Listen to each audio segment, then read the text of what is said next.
Donc là, on va vous montrer par rapport à Soldat. Donc Soldat, c'est le plus simple, hein, parce qu'on a un timing, comme je vous ai dit précédemment. L'objectif du Reinhardt, c'est pas forcément d'amortir tous les petits piou-piou.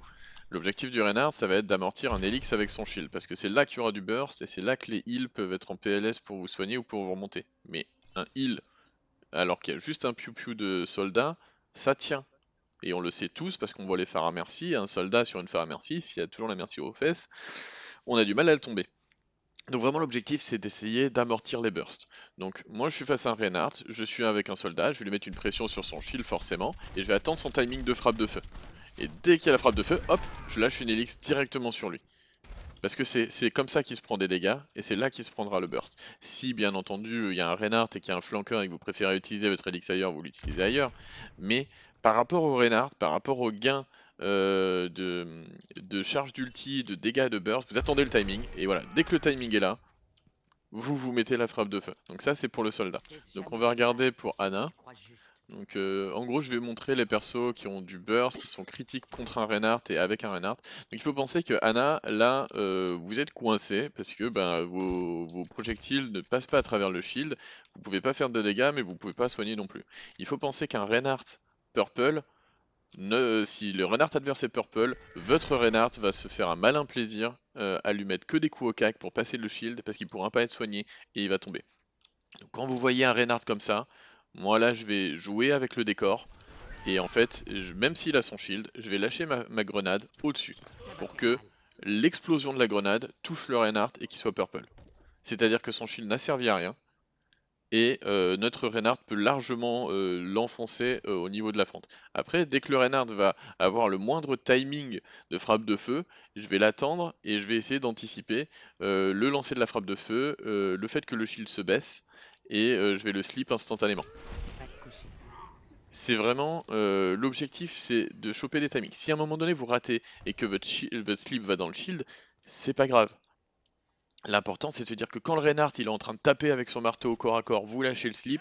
Quand le Reinhardt il est en train de baisser pour la frappe de feu, vous lancez le shield, et ainsi de suite. Et pareil pour les grenades, si à un moment donné vous devez soigner votre Reinhardt, faut pas ignorer le fait que ça c'est un wall et que votre grenade peut juste s'écraser dessus pour soigner votre Reinhardt au lieu de viser le sol et d'avoir énormément de chances que ce soit vos autres joueurs qui se prennent la grenade. Vous visez le shield du Reinhardt adverse.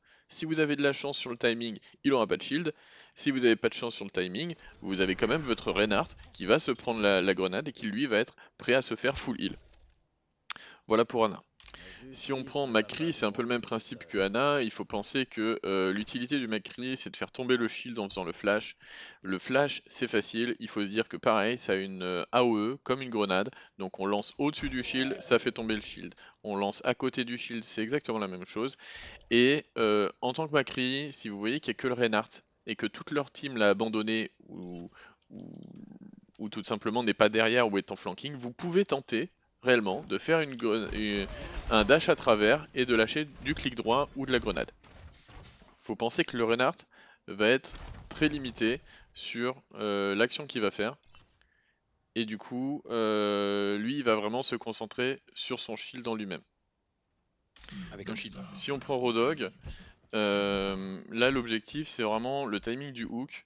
Et je vous montrerai, ou j'essaierai de vous expliquer vraiment comment, en tant que Reinhardt, on doit gérer ce timing du hook.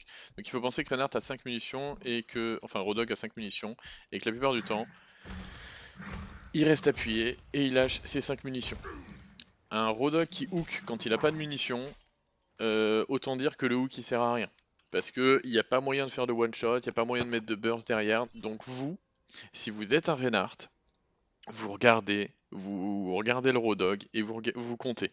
1, 2, 3, 4, 5. Et là, vous faites une frappe de feu. Parce qu'il aura aucun moyen de vous faire des dégâts, même s'il vous hook. Et s'il vous hook, il doit recharger son attaque. Et vous êtes au corps à corps d'un raw dog.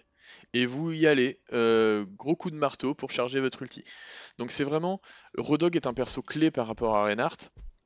Quand vous êtes le Reinhardt, vous cherchez à comprendre sa cadence de tir Et dès qu'il est en mode recharge ou quoi que ce soit, vous pouvez y aller, vous lâchez une frappe de feu, vous n'avez pas le risque de vous faire hook pendant la frappe de feu.